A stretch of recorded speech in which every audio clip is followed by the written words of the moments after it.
On this week's episode, we've got a new team in Cadillac to discuss, a few more rule changes to clarify before the season starts, and of course, a preview for Australia.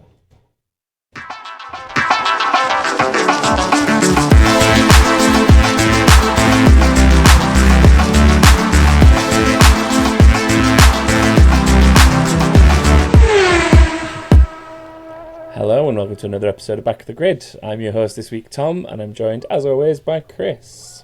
Hello. How are you doing? Excited for the season coming in? We're here now. It's race week. It's officially the first time of the year we get to say, what is it, Rawasiki, or whatever it was. Rawkeek. Yeah, that classic Ferrari meme, if anyone even knows what we're talking about at this point. I'm sure people do. But yeah, I think before we get straight into Australia, there's one or two bits since last episode that's worth covering. So I mentioned it in that little intro there. We've got Cadillac officially now being granted a place on the 2026 grid after all that stuff that happened with go on, why am I drawing a blank? Andretti. Yes. Don't know, I just like brain farted there. Yeah, after all the drama with Andretti and it looking like we might not get an 11th team, Mohammed Ben Sulayem almost tried to make it all about him and personally saying like his work in getting a Cadillac team on the grid. But that aside, banter about Mohammed Ben Sulayem aside, we have a new team on the grid for as of 2026 as well. Yes. They've been in sort of a weird limbo for a while, kind of where the FIA approved the entry, but FOM kind of hadn't, I guess, agreed commercial terms and stuff. But yes, all confirmed now. So yeah, for the first time since 2016, we're going to have a 22 car grid, which is excellent news. Because like for so long it was 22, even 24 cars for a while. So it's going to be great to be back up into those numbers again. So they're joining from next year. They won't be building their own power units until the 2028 season. So they're going to be using Ferrari engines for the next couple of years. They're officially on the list as Cadillac Ferrari at the moment, which is a fun one. I mean, we've talked about them as a team quite a lot, but I guess we can actually start talking about drivers now because they are a team that need two drivers. There's a lot of names have been bandied around. Obviously, a lot of people think they're going to want an American driver. I mean, they've sort of said themselves that that's on their list. I mean, obviously, the most recent name is Logan Sargent. Definitely can't see him making his way back onto the grid, unfortunately for him. Yeah, I mean, we've talked a couple of times about like people coming across from IndyCar. Colton Herta's name's been thrown around quite a number of times, mainly in a McLaren sense in the past, but you know, he's generally been mentioned. So I wouldn't be surprised to see someone like that come over to be that North American representation. Yeah, Pato Awards names you mentioned. Yeah, I mean, Pato's been mentioned a few times. Not strictly an American driver, but a well-known driver to American audiences. Yeah. I think he's too close to McLaren, and I don't know if they would want to release him for that. Maybe Zach would do him a solid, but I don't know. Alex Palou in a similar camp. Not American, very well-known in America.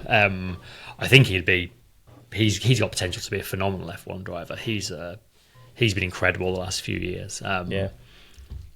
Again, whether he'd go for a unproven team versus winning, I mean, he's not got a lot left to prove in IndyCar, has he, Alex Palou? Like three titles in 5 years, I think he's got now. Yeah, he's doing a lot over there, isn't he? In the last 4 or 5 years. So yeah, I think he's up there despite being it. Where's Palou? It's Spanish, isn't he?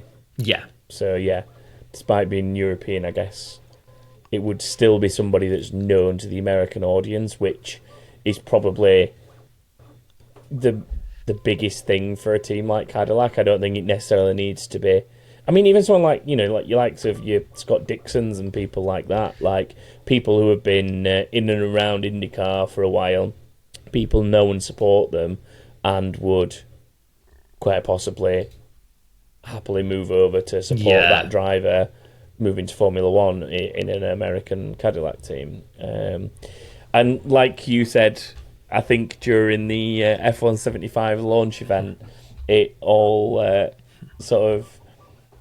it just looks funny now how much Haas were so keen to push. We're an American team. We're America's team. All this because it really was. They'll have probably known behind the scenes that this was imminent. I would have been 100%. Very surprised if the teams weren't aware that this was about to be pushed through to the extent that it has now. So might even see Alexander Rossi back. Random curveball. Yeah, I mean he technically is the second most recent American F1 driver, isn't he? Albeit a good few years ago now. I think he is, yeah. Wow. Back when he drove for... Oh, yeah, it was Mana? Mana. Or Marussia, whatever they were called at that point. Mana, Marussia, Virgin Racing, whatever it was at the time. That red and black one. Yeah. Wow, yeah, I kind of forget that there wasn't anyone between Rossi and Sargent. So, yeah. Then you've also got... There's Jack Crawford. He's an American driver. He used to be a Red Bull Junior. I think he's an Aston Martin Junior now. But he's going to be an F2 this year. So I'm sure they'll be keeping an eye on him. Then there's kind of a couple of drivers that sort of probably deserved an F1 chance and it passed them by. Teo Pourchaire is an option. Like, he's also gone and had a bit of IndyCar experience, albeit not too much. Felipe Drugovich, I think, would be a great shout for them. I think it's criminal that Drugovich isn't in Formula One. Like, I've seen loads of interviews over the last couple of years, like with various F1 drivers, and a pretty consistent thing with them is if anybody not on the grid deserves it, it's Drugovich. Like, he's been quality. Then you've got the kind of former F1 driver camp. I know I've banged the Bottas drum a lot. I think Bottas would be a fantastic choice for them. Yeah, so solid to get them up and running, especially if they want to bring somebody in to be that kind of American base that doesn't have the existing F1 specific experience. Getting someone like Bottas in there would be a solid choice, I think. Because you've also got drivers like Perez, Ricciardo, Mick Schumacher, I guess even Kevin Magnussen, but I think Bottas is probably a better choice than all of those. Like, he's got experience at both ends of the grid. He's won races. He's been in championship winning team. Like, that's ultimately why they're there. So, yeah, and the thing with the others is, like what you said, he's got a breadth of experience. Like, to be fair, Magnussen's had his moments and he's been in some all right cars over the years, like when he was at McLaren and stuff like that. But you would say that Bottas was generally more successful with his time at Mercedes, so you'd have thought that he'd probably be the better choice. Plus, I mean, to be fair, I don't know how the Americans interpret Bottas. Like, I know that generally speaking, from what I've seen, the Aussies love him. Like, he's an adopted Aussie for the most part, I think.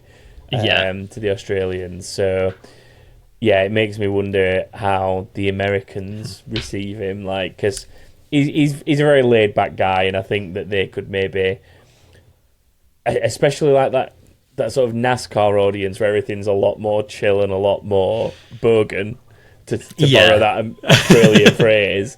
I think that he'd probably fit in with that crowd quite well. I could imagine Bottas in NASCAR tomorrow. With his mullet and his tash, I could just imagine him being in NASCAR, 100%.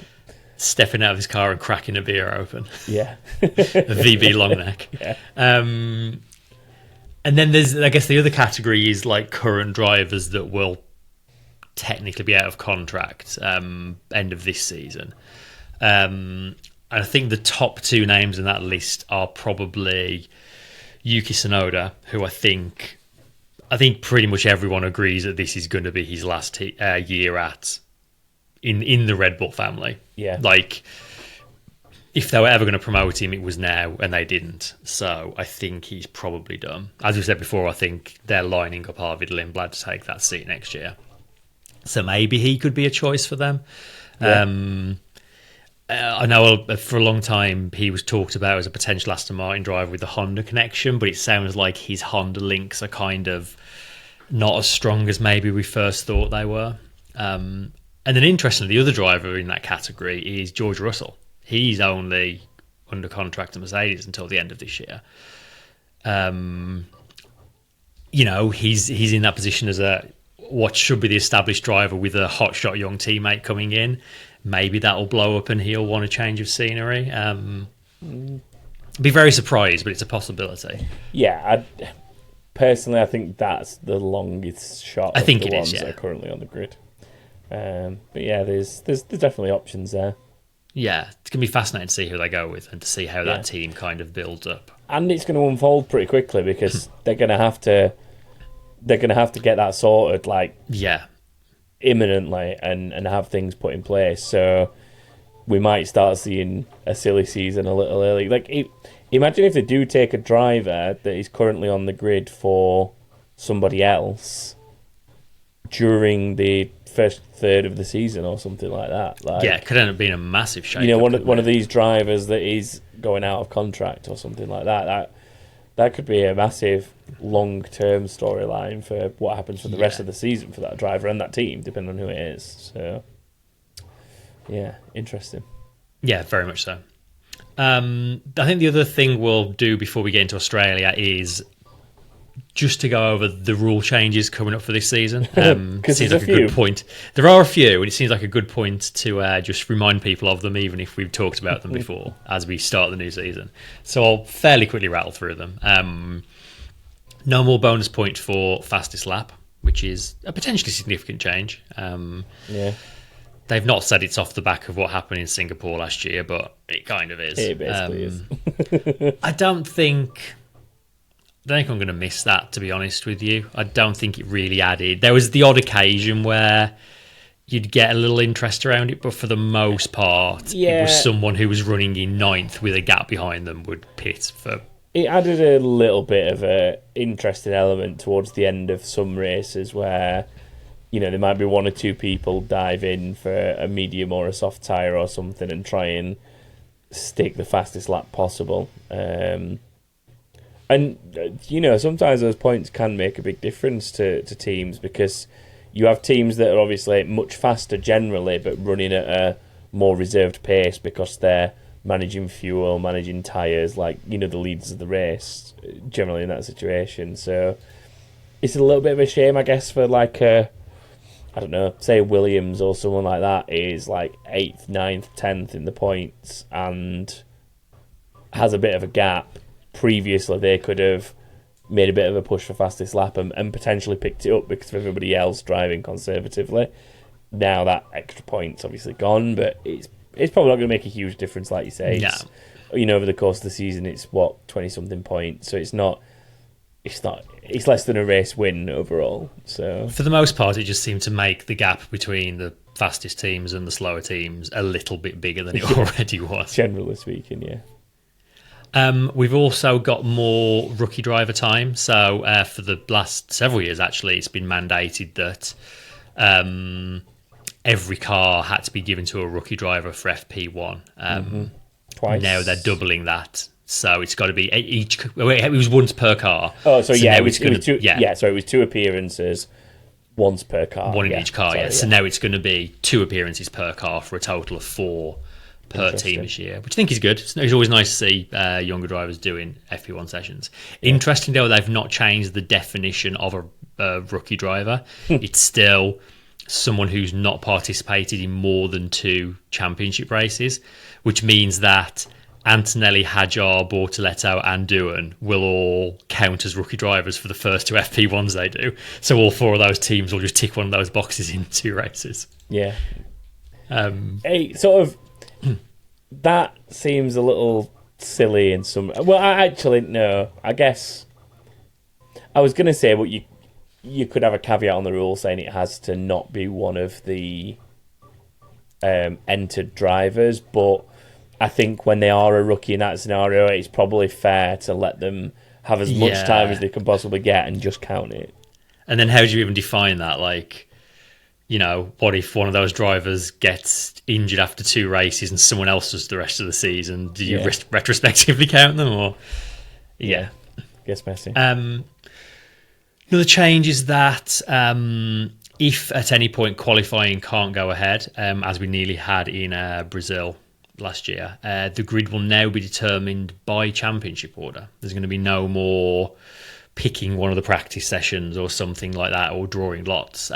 If there's no qualifying, championship order will be how the grid will be determined. Not 100% sure how I feel about that, because if someone's doing well at a circuit and has done well in the FP sessions, I kind of want that to be rewarded in those scenarios in some way. But I mean, there's negatives and positives to it. I think the negative is if you've got a team that's having a particularly good weekend there, they're going to miss out on that opportunity because overall they might be, say, 4th or 5th fastest. So that's a negative. I guess a positive in some way is that those sessions aren't always a reflection of true pace because you have teams running different programs. Especially if it's been wet over the weekend anyway, so not everyone's even going to go out. So I can see both sides of it. I'm a little disappointed in a way, but for me that was something that wasn't particularly broken. They just needed to do a better job of defining what they went back to at what stage, and defining clearly it is now no longer suitable to run qualifying. We will be going by FP3 times, or whatever that process is. And I think if they defined that properly, and there's bad weather predicted for a weekend, like it's not like we don't know it's going to happen for the most part. Yes, we don't know to what extreme it's going to happen, but we know generally for the most part there's a lot of bad weather imminent. We might not be able to do qualifying tomorrow. It's sceptical. Teams then know if the session that was going to be used was FP3, they need to go out there and at least put some half-decent lap times in during that session, because there's every chance that qualifying the next morning might not happen, and they need to... in fact, FP3... Wait, I've got the schedule now. FP3 is the same day, isn't it? Yeah. So, I suppose it all depends, but there's definitely circumstances where it could be very well known that qualifying may not happen, and you have to be setting a good time in an FP session in order to potentially set a grid. But it is worth remembering as well, though, that in recent years they have been pretty good at looking at the forecast and adjusting the weekend schedule to try to do everything they can to make qualifying happen, which is why I don't remember the last time qualifying couldn't happen. It's been a good few years now, so I'd be surprised if this ever even comes up, to be honest with you, but interesting it's there all the same. We've also got the mandatory 2-stop in Monaco, which we talked about last week. So you can go back there if you want to hear our thoughts on that. Likewise for damaged cars being required to park up as soon as possible, and the fact that the race director can instruct them to. The wording for unsafe releases has been changed slightly. So it previously said cars must not be released from a garage or pit stop position in any way that could endanger pit lane personnel or another driver. They've added to the end of that, or that is likely to cause damage to another car. So the fact they've added that extra little caveat kind of sounds like they maybe want to clamp down on unsafe releases a little more. So something to look out for this year. See that if you see those sort of calls and penalties happening a little more often. I would probably say that.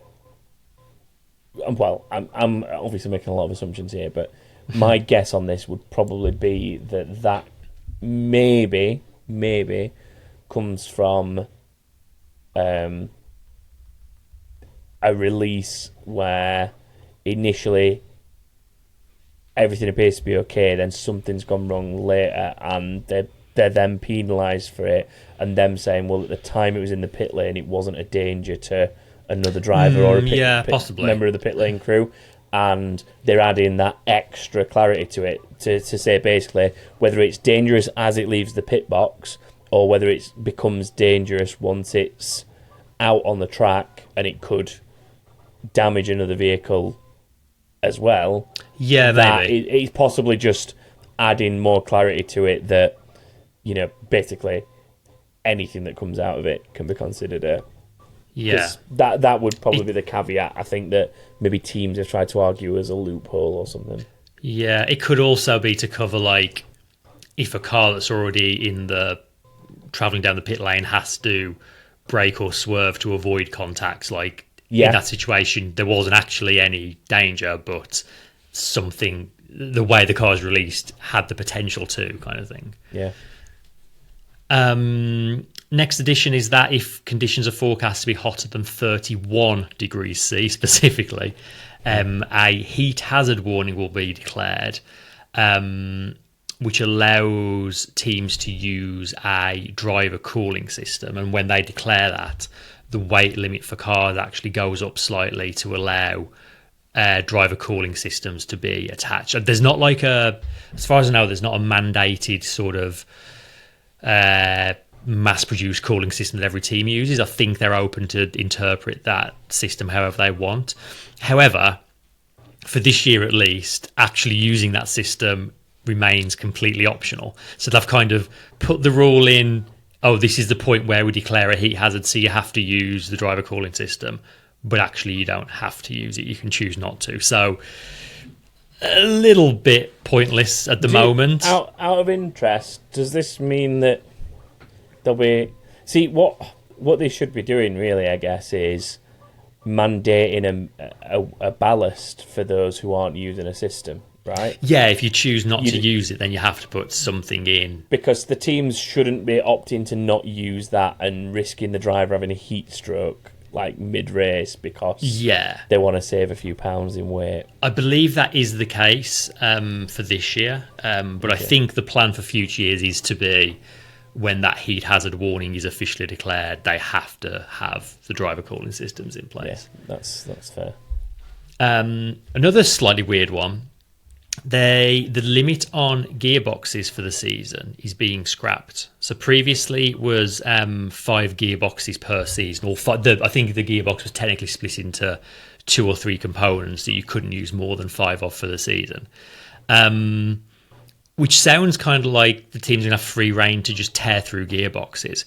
But actually the FIA was sort of convinced to remove this rule because when's the last time you remember someone having a gearbox overuse penalty? It just doesn't happen anymore. Yeah, I think really the only time they ever come up, generally speaking, is from rear-ended accidents. Yeah, it's a crash damage thing, isn't it? It's gearbox has been replaced because of rear-end crash damage more often than not. Like whether it's into the barriers backwards or somebody driving into the back of a car, something like that.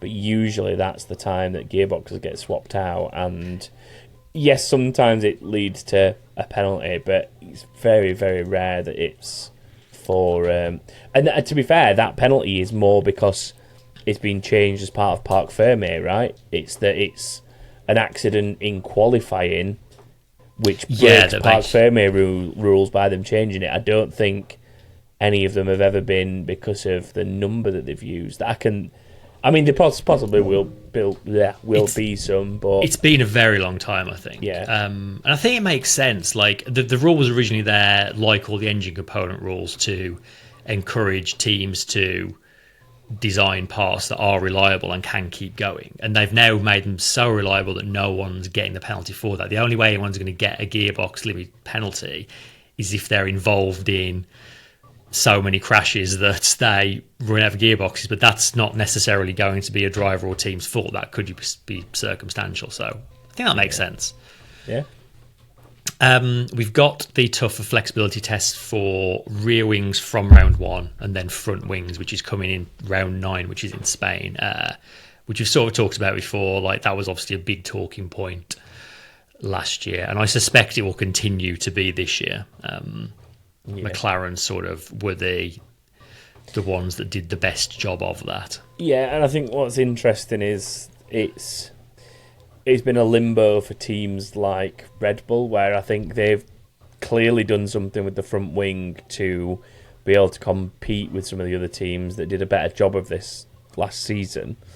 But it is only going to be usable for them for the first few rounds, like not even the first half of the season. So Spain's going to be a really interesting one to see if the running order changes. I mean, you might see that advantage that Red Bull had early last season, start creeping its way back in once that changes for the front wings. Yeah. But I mean, there's other cars that I would say without that are possibly looking better than the Red Bull this year.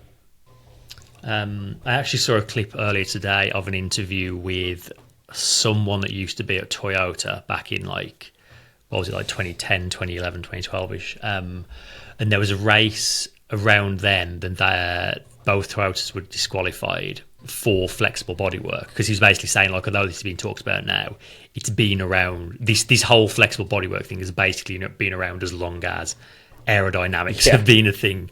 And they said at that point Toyota had pushed it to such an extreme that it was discovered because someone in Parc Ferme, they put the cars on the sort of wheel block things to move them around.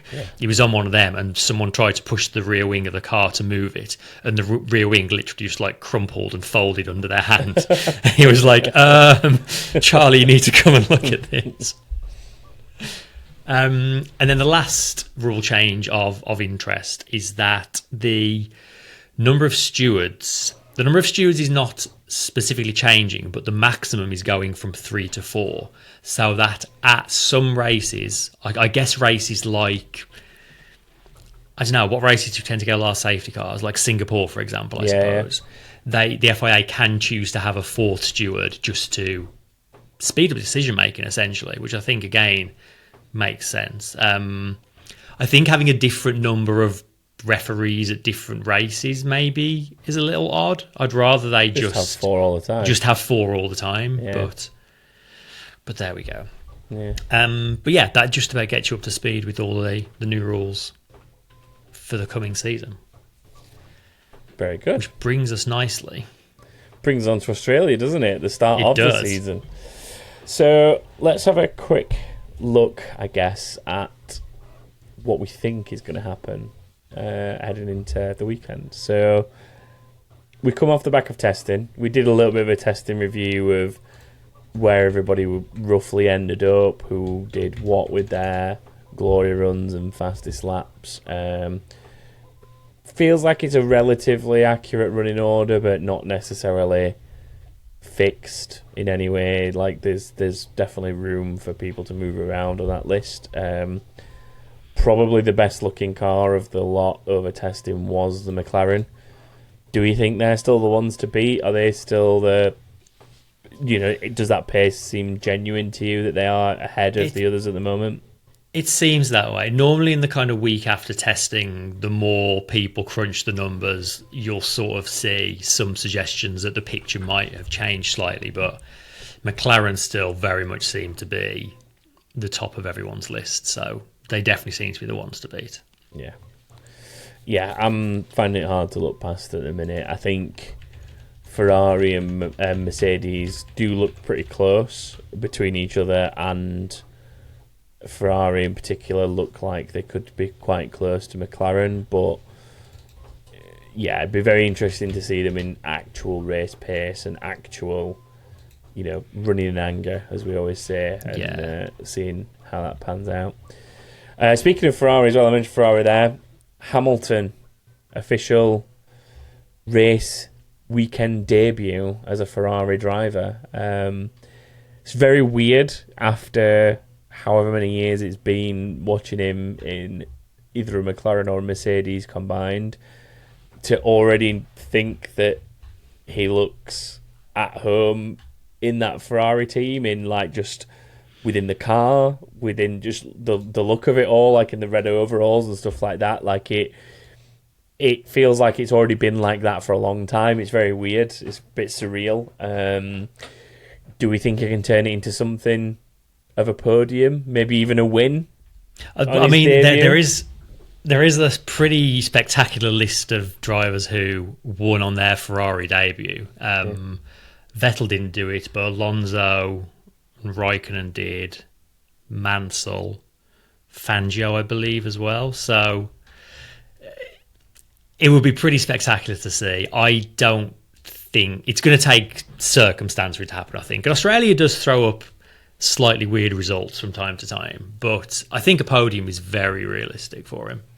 Yeah, I think so. I think 100% a podium is achievable based on what we've seen so far. Like, even if the McLarens come out of the blocks absolutely streets ahead, there's third place to be fought for, and I think Hammond looked very comfortable in that car. It seemed to suit his driving style, so I think he would be able to give Charles a bit of a race for that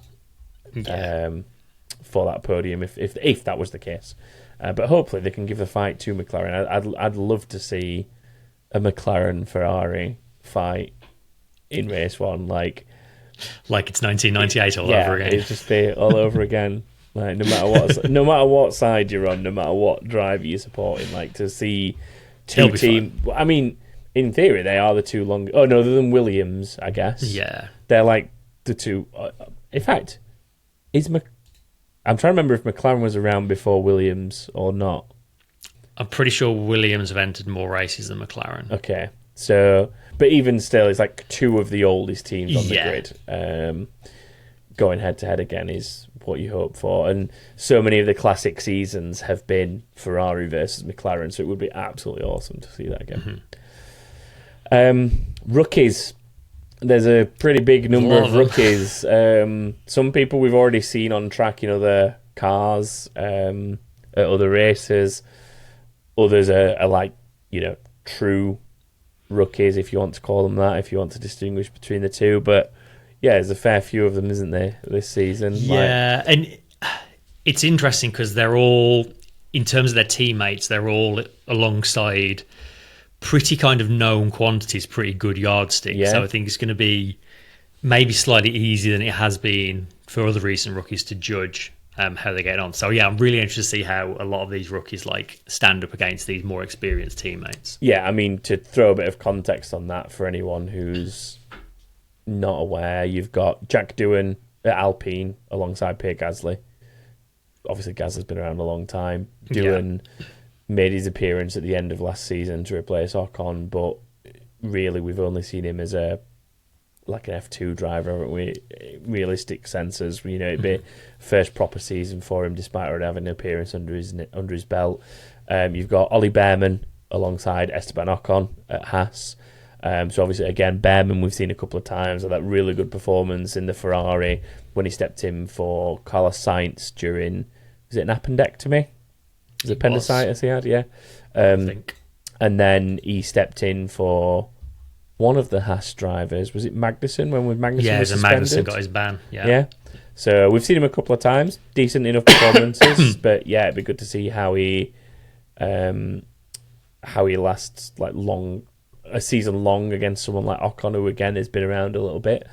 You've got Kimi Antonelli up at Mercedes against George Russell, which is a decent yardstick in a decent team looking like this season. So it'll be very interesting to see how quickly he adapts. The times he has been in the car in the past, he's ended up backwards in a few things, hasn't he? Like he has lost the car a couple of times. So be very interesting to see how quickly he adapts to getting the pace out of it without mistakes, especially against George Russell, who we know is pretty quick at the best of times. You've then got Isaac Hadjar in the Minardi, as we always call it, the V-Carb, as I'm still going to call it for short because it's easier than saying the full thing.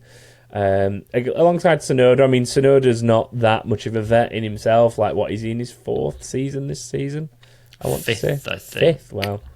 Yeah, that's about right. 2020 was his last F2 year, I want to say, so 2021 sounds about right, yeah.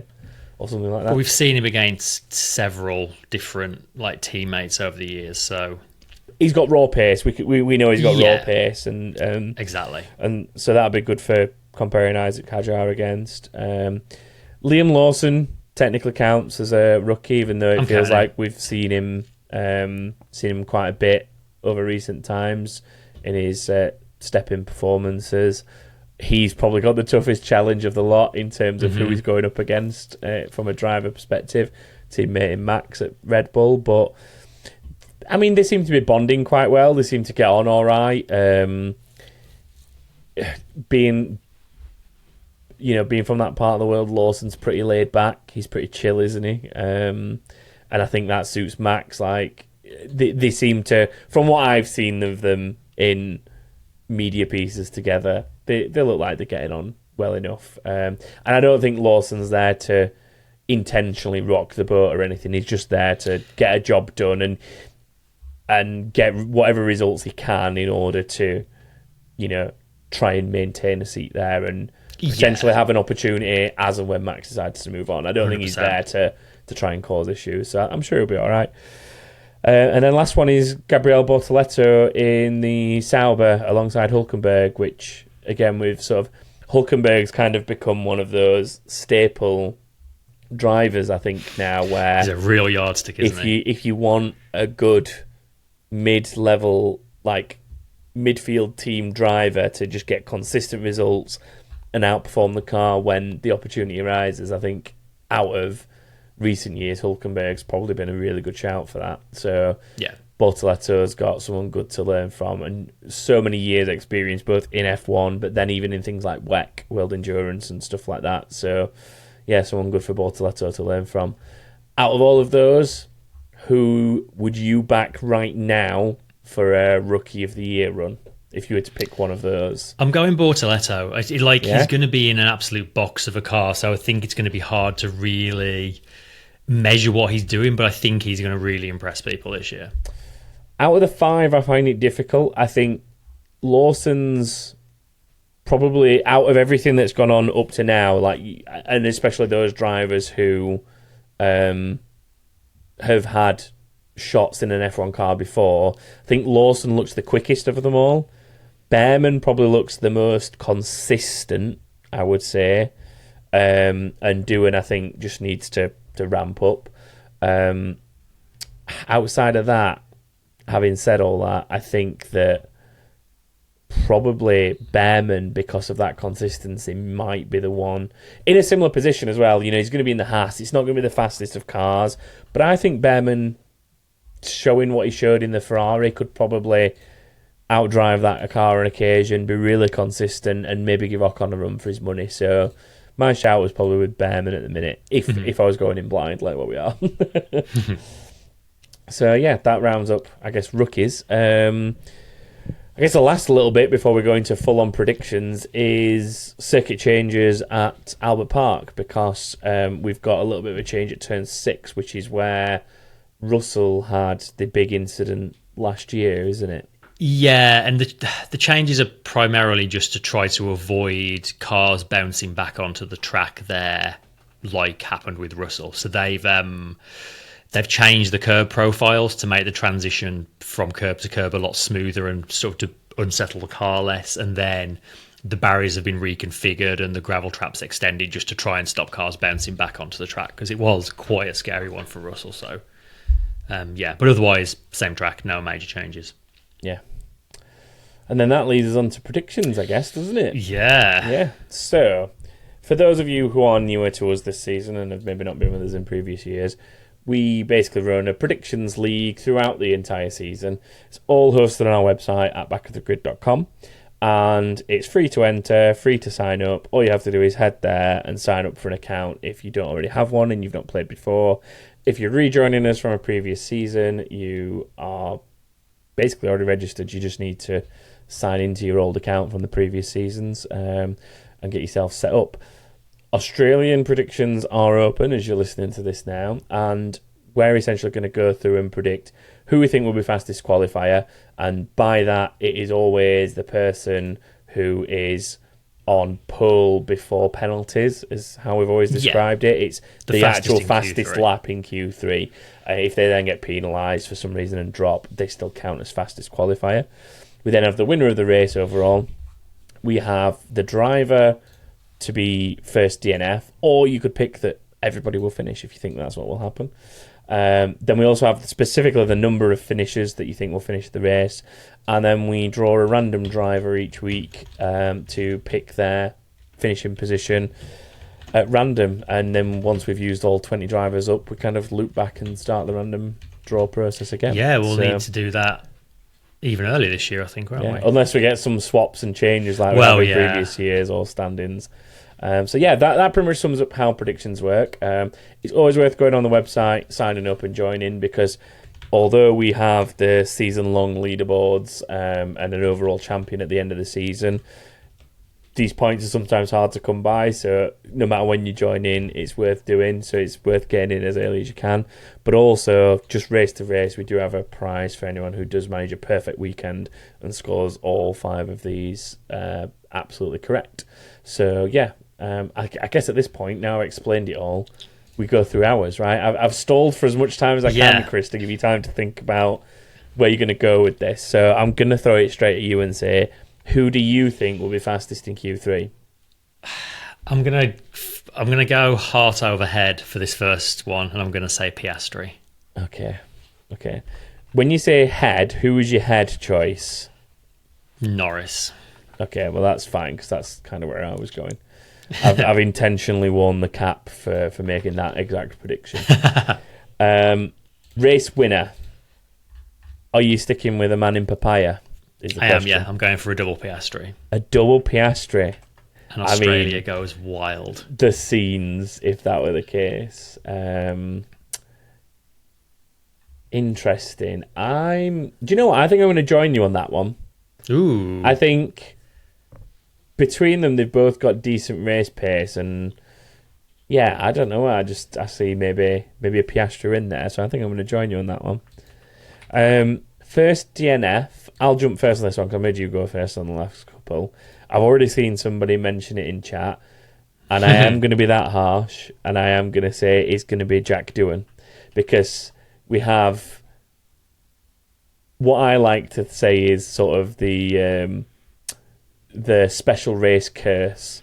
So it could be a team's home race, it could be a driver's home race, it could be some sort of milestone. Traditionally, it's always been the special liveries, right? Lead to nightmares. But yeah, for me, it's Doohan.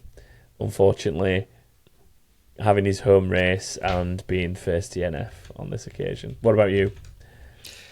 I'm going to go for one of the rookies. So did I. Not necessarily the one you might think of. I'm going to go for Antonelli. Okay. I mean, I can see that. Maybe a bit of a turn one tangle, I think. I can see him getting involved in. I'll tell you what's really interesting in a minute, because obviously we do this on this document. We have like a little Word document where we keep track of just show notes and fill in our predictions so that we can reference back to them quickly next episode when we review the results. This is the first time I've had to type Doohan's 3-letter abbreviation and Antonelli's, and I've just typed do ant, and it's just like it's proper thrown me, because it's the first time I've had to type these TLAs before. Right, number of finishes. How many finishes do you think there's going to be, Chris?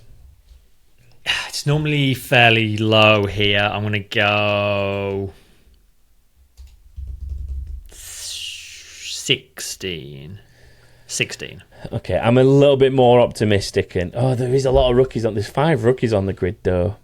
Yeah, and 3 of them have not run into turn. Oh no, 2 of them have not run into turn 1 in this kind of scenario before. I'm going to be a little bit more. I was going to be more optimistic, but now I've talked myself into being more pessimistic. I'm going to say 15. 15 finishes. And then random driver for this first race is going to end up being really difficult and really weird, because the name that's drawn out is Max Verstappen. Yeah, the easiest name for the last few years. Yeah, a pretty easy name for the last few years. As long as we had the Hamilton era, we then had the Verstappen era. Now his name comes out, and it's not quite so obvious where he's going to finish. So have you had any thoughts about this yet, Chris? Yeah, I'm going to go with... I think he'll be behind both of the McLarens and both of the Ferraris. I've got one of the Mercedes retiring. So for me, it's whether he beats Russell or not. And I'm going to say yes, he does. So I've got him 5th. Okay. I think that he will get more out of the car than it's capable of, for sure. I'm going to have him being in the mix with Ferrari and Mercedes, and maybe not having the right to do so, but being able to do it just on pure talent. So I'm going to go 4th. Be a little bit more optimistic, I think, on that one. And that is that. That is our predictions in. So, if you want to join in, as I said before, head to backofthegrid.com.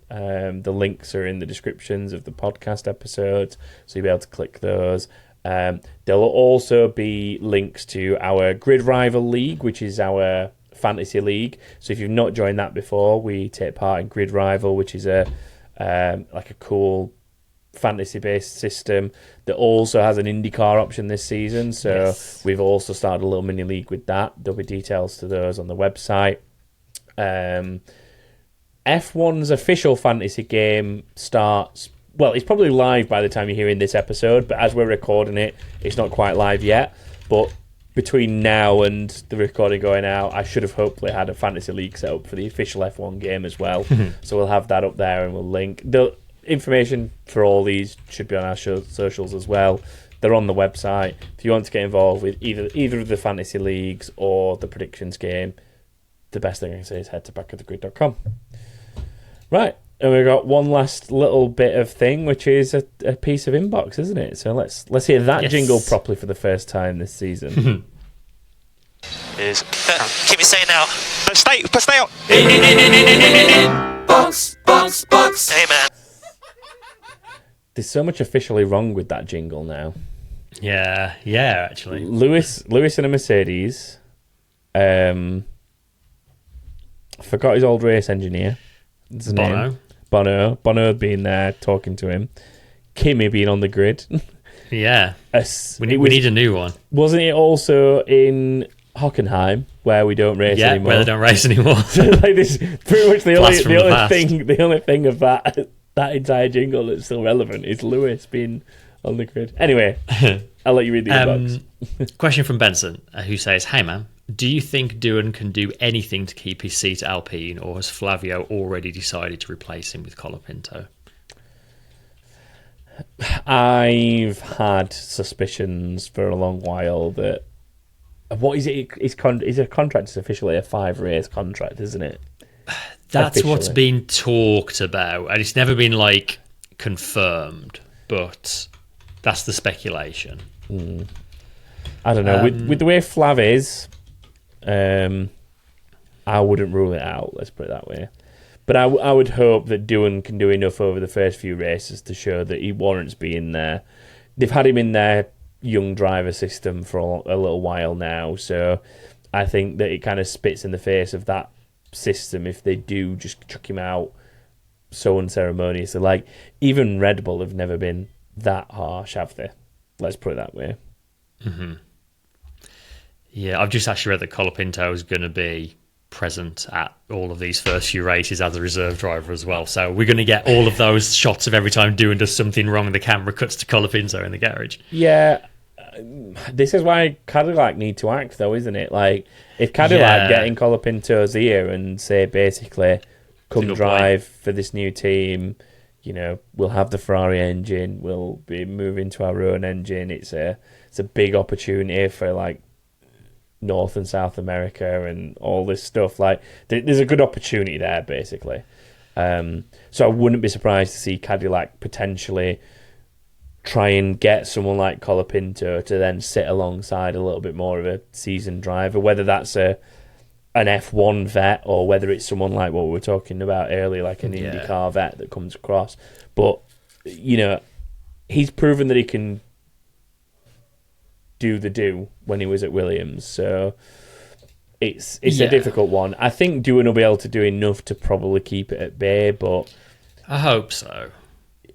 I mean, the other thing is Doohan might go and get himself a Cadillac contract knowing that this is coming. Well, possibly, yeah. There is that too. I mean, yeah. Put it this way, lots of interviews recently have given Flavio Briatore every opportunity to sort of silence these rumours, and he's not taken any of those opportunities. So I am concerned for him. Yeah, we'll just have to. It's a case of maybe when, not if, isn't it? Yeah. Yeah, well, that was the only bit of inbox we had for this week. It's early in the season, so just a nice, easy one from Benson this week. But that wraps us up, I guess. That is preview done. First one of the season in the bag, so to speak. If you want to follow us through the race weekend and into next week and the season beyond, plenty of places you can do that. We're on Twitter, we're on Facebook, we're on Instagram, we're on TikTok. Just search for Back of the Grid on all of them to follow us and stay in touch with us through there. All those places are perfectly acceptable for you to be sending inbox questions to. If you've got a question for next week, post-race, for anything that you want us to talk about, send it through any of those social media platforms. If you're watching on YouTube, you can obviously leave something in the comments, any kind of questions and things like that. We'll always do our best to work back into the show if you want to leave something in the comments. And of course, if you want to avoid the social media aspect of it all, you can just head to backofthegrid.com. As well as the Predictions League, there's a nice little contact form there where you can drop a question and send it as that way if you're not part of any of the social media chaos that's in the world right now. But yeah, that leaves us done for first preview of the season. So yeah, that leaves us to say enjoy Australia. Remember, it's an early start. I kind of forgot to mention during predictions, actually, the predictions lock. You can only make your predictions up to the start of Q1. So when qualifying starts at 5 a.m. if you're in the UK, or what is that? It's 6 a.m. mainland Europe, and I don't even know, like midnight, if depending on where you are in the States. Like it's dread to think. Some interesting times for a lot of people. Let's put it that way. Make sure you've got your predictions in before. My recommendation is watch, practice FP1, FP2, then make your predictions and just get it in. Get them done. Unless you're Australian and then you're living life. Yeah, you've got more time than ever. You can wait until the last minute comfortably without having to worry about any alarm clocks, which is probably the only time in the season you get to do that. So please enjoy it if you are from the other side of the world. But yeah, we will leave you all to that, and we'll be back next week to review it all. So enjoy it all, and we'll be back then. Bye, everyone. Bye, guys.